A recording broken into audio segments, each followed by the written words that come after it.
സാധാരണക്കാരന്റെ നിലവാരത്തിലുള്ള ആത്മീയത.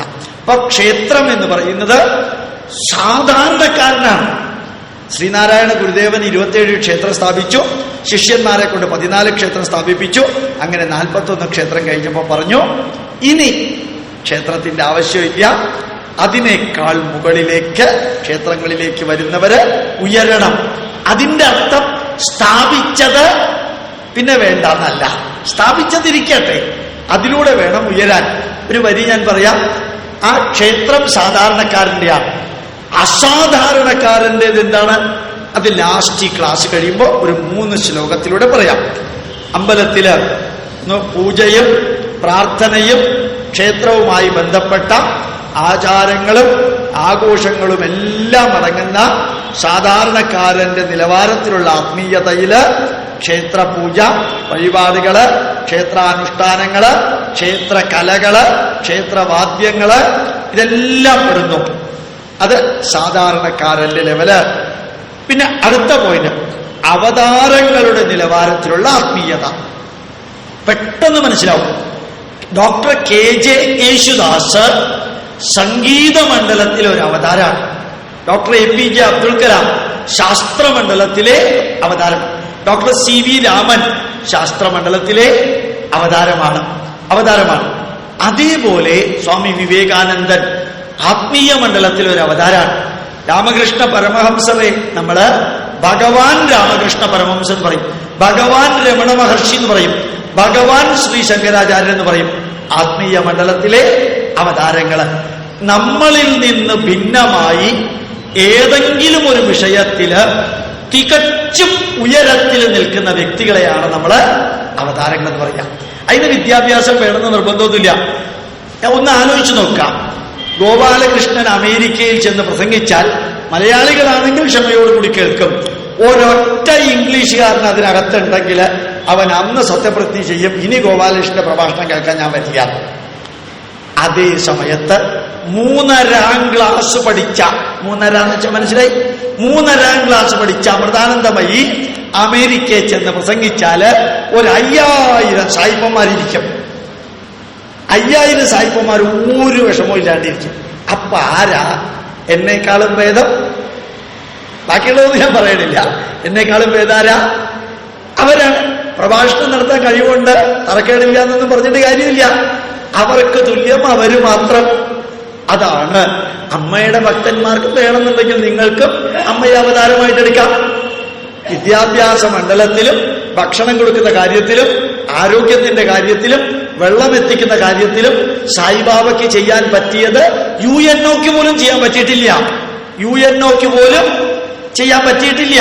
തമിഴ്നാട്ടിൽ ഇന്ന് വെള്ളം കൊണ്ട് കസർത്തുന്നു എങ്കിൽ അത് സത്യസായിബാബയുടെ 1250 കോടി രൂപയാ. 1250 കോടി രൂപയാണ് ഒരു സൂപ്പർ സ്പെഷ്യാലിറ്റി ആശുപത്രിയിൽ 10 പൈസ മേടിക്കാതെ ഹാർട്ട് സർജറി മലപ്പുറത്തെ മുസ്ലിങ്ങൾക്ക് ചെയ്തു കൊടുക്കുന്നു എങ്കിൽ സായിബാബയുടെ കഴിവാ.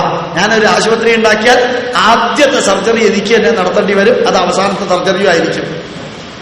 അപ്പൊ ഓർമ്മിക്കുക, എന്തുകൊണ്ട് സായിബാബ അവതാരമാണ്? അവർക്ക് പറ്റിയത് ബാക്കി ആർക്കും പറ്റില്ല. അതുകൊണ്ട് തന്നെ അവർ മഹാവിഷ്ണുവിന്റെ അവതാരമാണോ ചിത്രഗുപ്തന്റെ അവതാരമാണോ അതൊക്കെ സെക്കൻഡറിയാ. ആത്മീയ മണ്ഡലത്തില് അവര് ചെയ്തുകൊണ്ടേയിരിക്കുന്നത് അവർ ജീവിച്ചിരിക്കുമ്പോഴും മരിച്ചതിന് ശേഷവും നടക്കുന്നു. ഭംഗിയായിട്ട് നടക്കുന്നു. ഞാൻ ജീവിച്ചിരിക്കുമ്പോ പോലും ചിലപ്പോൾ നടക്കാൻ പറ്റില്ല. അപ്പൊ മരിച്ചു കഴിഞ്ഞാൽ എന്താ അവസ്ഥ? ഈശ്വരാനുഗ്രഹം കൊണ്ട് ഇതൊന്നും ഉണ്ടാവില്ല. ഇത് സത്യമില്ല എന്ന് പറഞ്ഞിട്ട് കാര്യമൊന്നുമില്ല. മഹാത്മാഗാന്ധി നേരത്തെ പോയത് നന്നായി, ഇല്ലെങ്കിൽ രാഹുൽ ഗാന്ധിയെ കണ്ടാൽ അങ്ങനെ ഹാർട്ട് അറ്റാക്ക് വന്ന് ആരെങ്കിലും എന്നെ വെടിവെച്ചാൽ മതി എന്ന് പറയും. മനസ്സിലായാൽ നന്നായി, ഇല്ലെങ്കിൽ വിട്ടേക്കാം. ഓർമ്മിക്കുക, ഇതൊക്കെ ജീവിതത്തിന്റെ ഭാഗമാണ്. നമ്മൾ എന്താ പറയുക, അവർക്ക് തുല്യം അവര് മാത്രം എന്ന് ബാലമുരളി കൃഷ്ണയെ കുറിച്ച് പറയുന്നുണ്ടെങ്കിൽ ബാലമുരളി കൃഷ്ണ സംഗീത മണ്ഡലത്തിലെ അവതാരം. SP ബാലസുബ്രഹ്മണ്യം ശങ്കരാഭരണത്തിലെ പാടിയ പാട്ടിന് തുല്യം അത് ബാലമുരളി കൃഷ്ണ പാടിയാലൊന്നും ആവില്ല ഈ ലെവല്. അത് SP ബാലസുബ്രഹ്മണ്യം തന്നെ പാടണം. അത് ആ മണ്ഡലത്തിലെ അവതാരം. സംഗീതം പഠിച്ചിട്ടുണ്ടോ പഠിച്ചിട്ടില്ലയോ എന്നുള്ളതൊക്കെ സെക്കൻഡറി. അവരെ പോലെ നിങ്ങൾക്ക് പറ്റുമോ? അവരുടെ 100% പറ്റുമോ? ഗോപാലകൃഷ്ണൻ നമസ്കരിക്കാൻ തയ്യാറാ? പറ്റില്ല.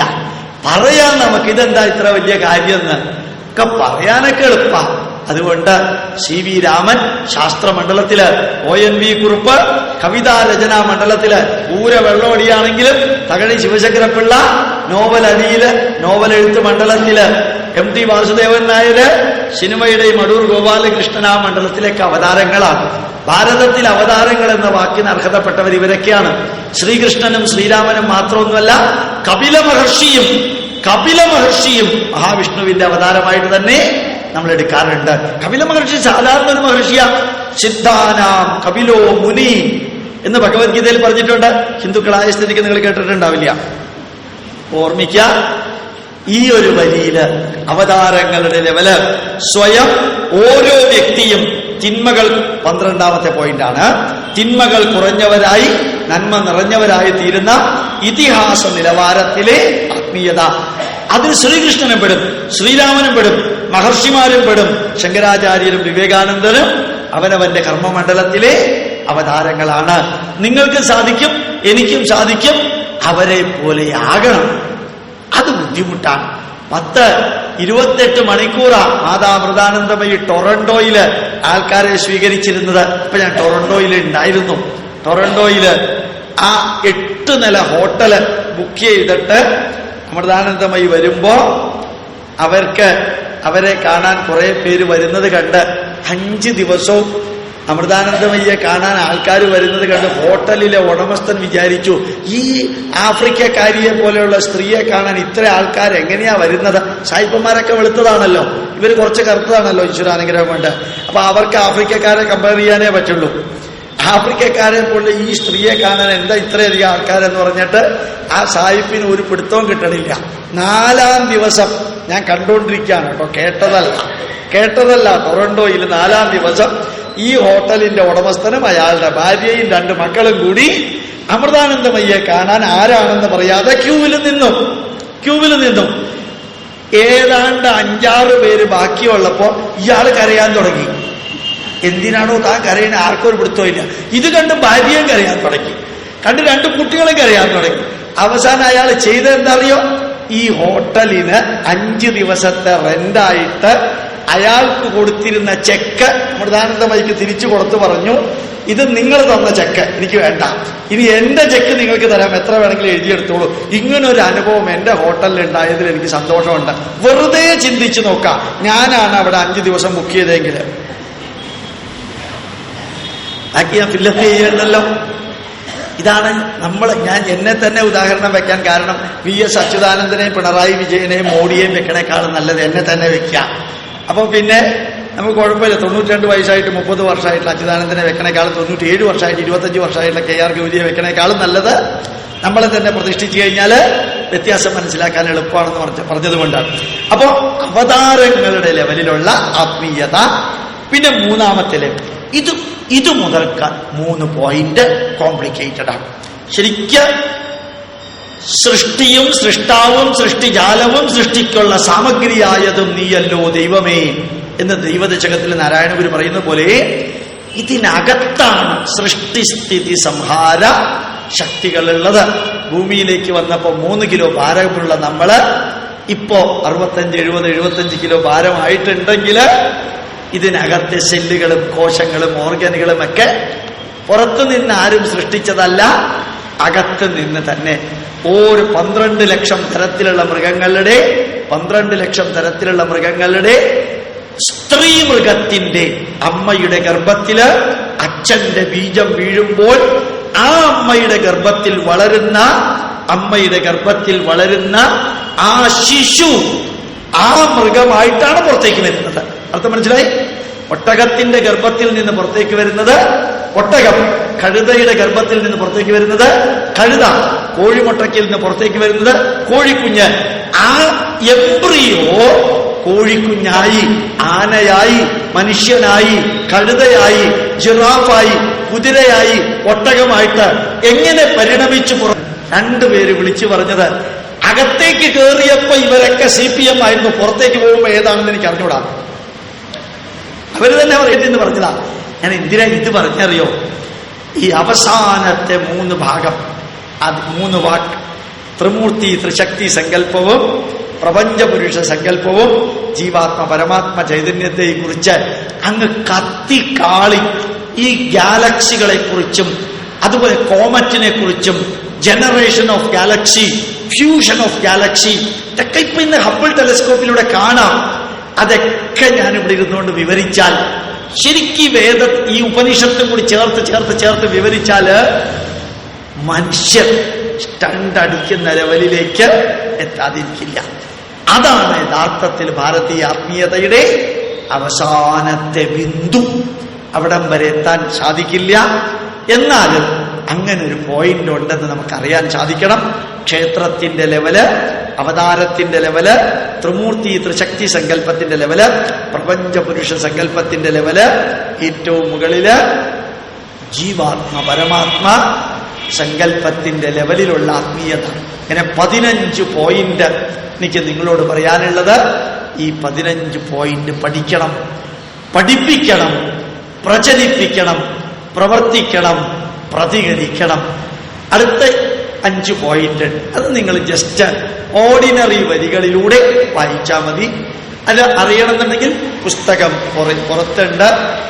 അത് സാധാരണ കോളേജുകളിലും ബാക്കിയുള്ള സ്ഥലത്തും ഇതാക്കാം. Scientific contribution of India 5 പോയിന്റുകളായിട്ട് വിവരിച്ചിരിക്കുന്നത്.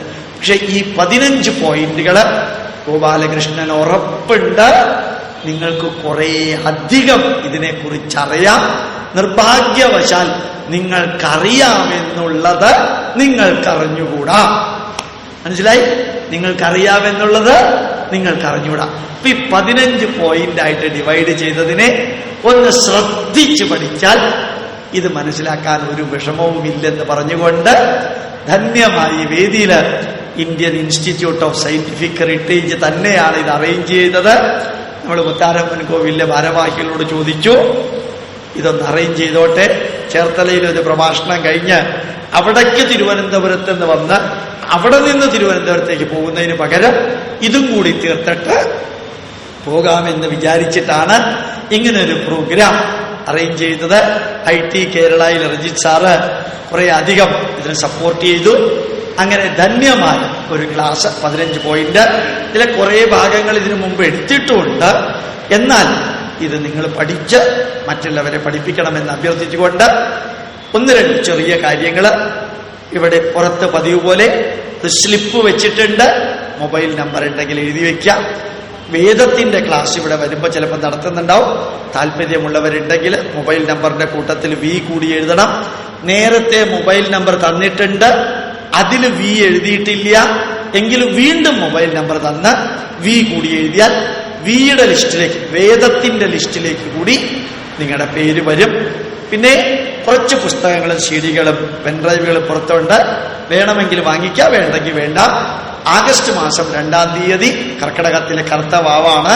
നിർബന്ധമായും നിങ്ങൾ പിതൃകർമ്മം ചെയ്തിരിക്കണം. എവിടെയാണെങ്കിലും പിതൃകർമ്മം ചെയ്തിരിക്കണം. സാധിക്കുമെങ്കിൽ ജീവിതത്തിൽ ഒരിക്കലെങ്കിലും ഇന്ത്യൻ ഇൻസ്റ്റിറ്റ്യൂട്ട് ഓഫ് സയന്റിഫിക് ഹെറിറ്റേജിന്റെ കേന്ദ്രത്തിലേക്ക് തൃശ്ശൂര് കേച്ചേരിക്കടുത്ത് വരണം. അതിന്റെ ഒരു നോട്ടീസ് സെപ്പറേറ്റ് ആയിട്ട് അവിടെ വെച്ചിട്ടുണ്ട്. അഡ്രസ്, എല്ലാ ഡീറ്റെയിലും, വഴിയും അതിനകത്ത് വിവരിച്ചിട്ടുണ്ട്. ഇത് ദൂരെ മാറി വെച്ചിട്ടുണ്ടാവും. 1-ാം തീയതി തന്നെ വരികയാണെങ്കിൽ പിതൃകർമ്മം നടത്താനുള്ള പിറ്റേ ദിവസം നടത്താനുള്ള സൗകര്യം, താമസത്തിനും ഭക്ഷണത്തിനും ഉള്ളത് തലേ ദിവസം തന്നെ അവൈലബിൾ ആയിരിക്കും. പിന്നെ ഒക്ടോബർ മാസം 11-ാം തീയതി വൈദിക വിധിപ്രകാരമുള്ള വിദ്യാരംഭം ഞാൻ ഉൾപ്പെടെ ഞങ്ങള് ഇതേപോലെ തൃശ്ശൂർ കേച്ചേരിക്കടുത്ത് ഇൻസ്റ്റിറ്റ്യൂട്ടിന്റെ സെന്ററിൽ നടത്തുന്നുണ്ട്. കൊച്ചുമക്കളോ മക്കളോ വിദ്യാരംഭത്തിനുണ്ടെങ്കിൽ വേണമെങ്കിൽ അവിടെ വരാം, അല്ലെങ്കിൽ വേറെ എവിടെയെങ്കിലും നടത്താം. ധന്യമായ ഈ വേദിയിൽ ഇങ്ങനെ ഒരു ക്ലാസ് എടുക്കാൻ സാധിച്ചതിൽ സന്തോഷമുണ്ട്. ഇതിന് വീഡിയോ എടുക്കണമെന്നും അതേപോലെ മൈക്ക് സെറ്റ്, ഹോൾ റെന്റ് ഇല്ല. ഹോൾ ഭരണാധികാരികൾ ഫ്രീ ആയിട്ടാണ് തന്നത്. കുറച്ച് നോട്ടീസ് അടിക്കാനും ഒക്കെ കൂടി കുറച്ച് എമൗണ്ട് ചെലവായിട്ടുണ്ട്. ആരുടെ അടുത്ത് സ്പോൺസർഷിപ്പ് മേടിച്ചിട്ടില്ല. രജിത്ത് സാറ് സപ്പോർട്ട് ചെയ്തിട്ടുണ്ടെങ്കിലും കുറച്ച് എക്സ്പെൻസ് വന്നിട്ടുണ്ട്. സൗകര്യമുള്ളവർ വേണമെന്ന് തോന്നുകയാണെങ്കിൽ ഒരു നിർബന്ധം ഇല്ല. അവിടെ ഒരു പ്ലേറ്റ് വെച്ചിട്ടുണ്ട്, അതിലേക്ക് അതിടാം. എത്ര ഇട്ടു എന്നോ ഇട്ടില്ല എന്നോ ഒന്നും ഒരു പ്രശ്നമല്ല എന്നും അറിയിച്ചുകൊണ്ട് ഈ ആലപ്പുഴയിലെ 2 പേര് ഇന്ത്യൻ ഇൻസ്റ്റിറ്റ്യൂട്ട് ഓഫ് സയന്റിഫിക് ഹെറിറ്റേജിന് വേണ്ടിയിട്ട് കഴിഞ്ഞ കുറേ കാലമായിട്ട് പ്രവർത്തിക്കുന്നില്ല. അവർക്ക് അവരുടെ വീട്ടില് ഫ്രെയിം ചെയ്ത് വെക്കാനായിട്ട് 2 സർട്ടിഫിക്കറ്റ് ശ്രീ അയ്യപ്പൻകുട്ടി, അദ്ദേഹത്തിന് ഇവിടെ തന്നെ താമസിക്കുന്ന ആളാണ്, അതേപോലെ കായംകുളത്തെ ശ്രീ സുരേഷ്, അവർക്ക് 2 പേർക്കും ഫ്രെയിം ചെയ്ത് വെക്കാനുള്ള ഒരു മെമന്റോ ടൈപ്പ് സർട്ടിഫിക്കറ്റ് IT കേരളയിലെ രജിത്ത് സാറ് ഒരു സെക്കൻഡ് സമയം കൊണ്ട് കൊടുക്കുന്നുണ്ടാവും. അവരത് മേടിക്കാൻ വരണമെന്നും രജിത് സാർ അത് കൊടുക്കണമെന്നും അഭ്യർത്ഥിക്കുന്നു.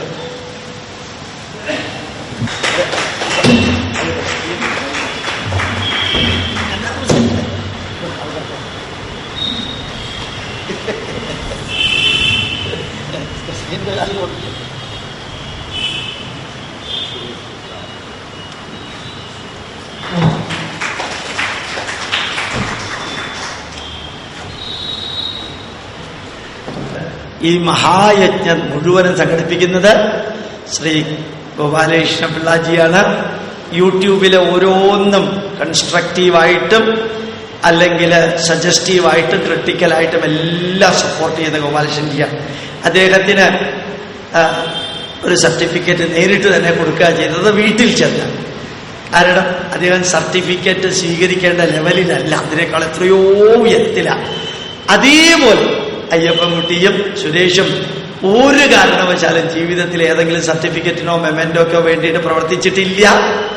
ഇത്രയും നിസ്വാർത്ഥമായിട്ട് പ്രവർത്തിക്കുമെങ്കിലും ഒരു തോന്നലുണ്ടായി വീട്ടിൽ ഫ്രെയിം ചെയ്ത് വെക്കാനായിട്ട്. അതൊരു അവാർഡോ അപ്രീസിയേഷനോ ഒന്നുമല്ല, അതൊന്നും കൊടുക്കാൻ ഗോപാലകൃഷ്ണനോ ഇൻസ്റ്റിറ്റ്യൂട്ടുകാർക്കോ യോഗ്യതയില്ല. ജസ്റ്റ് പ്രവർത്തിച്ചവർക്കൊക്കെ വീട്ടില് വെക്കാനായിട്ട് കൊടുക്കാൻ തീരുമാനിച്ചതിന്റെ ഒരു സർട്ടിഫിക്കറ്റ് മാത്രമാണെന്ന് പറഞ്ഞുകൊണ്ട് അങ്ങനെ അവരെ കുറെ കൂടി മോട്ടിവേറ്റ് ചെയ്യിപ്പിക്കാനോ കുറെ കൂടി വർക്ക് ചെയ്യിപ്പിക്കാനോ ഒന്നുമല്ല, അതിന്റെ ഒന്നും ആവശ്യം അവർക്കില്ല. അത്ര നിസ്വാർത്ഥമായിട്ട് പ്രവർത്തിക്കുന്നവരാണ്. അത് ആലപ്പുഴക്കാരായതുകൊണ്ട് ഈ വേദിയിൽ തന്നെ കൊടുക്കാൻ സാധിച്ചില്ല, വാക്കുകൾ കൊണ്ട് വിവരിക്കാൻ സാധിക്കുന്നില്ല. അപ്പുറത്തുള്ള സന്തോഷമുണ്ട്. അതേപോലെ ഗോപാലകൃഷ്ണൻജിയോടൊക്കെ നമ്മളിങ്ങനെ കാര്യം ജസ്റ്റ് പറയാറേ ഉള്ളൂ. എല്ലാ കാര്യത്തിലും ഗോപാലകൃഷ്ണൻജിയും IT കേരളയിലെ രജിത് സാറും ഒക്കെ സഹായിക്കാൻ വരാറുണ്ട്. നിങ്ങളിൽ പലരും വരാറുണ്ട്. എല്ലാവർക്കും വേണ്ടി ഗോപാലകൃഷ്ണൻ പ്രാർത്ഥിക്കുന്നു. ദീർഘ ആയുരാരോഗ്യ ഐശ്വര്യാണ് അഭിവൃദ്ധിരസ്തു ഉത്തരോത്തരാഭിവൃദ്ധിരസ്തു അഹം പ്രാർത്ഥയാമി. ദീർഘായുസ്സും ആരോഗ്യവും ഐശ്വര്യവും സമ്പൽ സമൃദ്ധിയും ജഗതീശ്വരൻ നിങ്ങൾക്ക് ഓരോരുത്തർക്കും നിങ്ങളുടെ കുടുംബാംഗങ്ങൾക്ക് നൽകട്ടെ എന്ന് പ്രാർത്ഥിച്ചുകൊണ്ട് ഇനിയും പഠിപ്പിക്കുക. നമ്മുടെ പൈതൃകം കഴിഞ്ഞ തലമുറയിലുള്ളവർ നമുക്ക് തന്നത് അടുത്ത തലമുറയിലേക്ക് പകർന്നു കൊടുക്കാനും ഇനിയൊരു 100 ജന്മമുണ്ടെങ്കിൽ ആ 100 ജന്മവും ഒരു ഭാരതീയനായി ഭാരതീയ സംസ്കാരം ഉൾക്കൊണ്ട് ഭാരതത്തിൽ തന്നെ ജന്മമെടുക്കണമെന്ന് പറയാനും പ്രാർത്ഥിക്കാനും നിങ്ങൾക്ക് സാധിക്കട്ടെ. ഇനിയും ഇവിടെയുള്ള ക്ലാസുകൾ പലപ്പോഴും SMS-ലൂടെ മാത്രമായിരിക്കും നിങ്ങളെ അറിയിക്കാൻ സാധിക്കുക. പലപ്പോഴും തീരുമാനം പെട്ടെന്നായിരിക്കും എടുക്കുക. മിക്കവാറും ഇതേ ഹാളിൽ വെച്ചായിരിക്കും ക്ലാസ് എന്നുകൂടി അറിയിച്ചുകൊണ്ട് പ്രണാമം. നമസ്കാരം.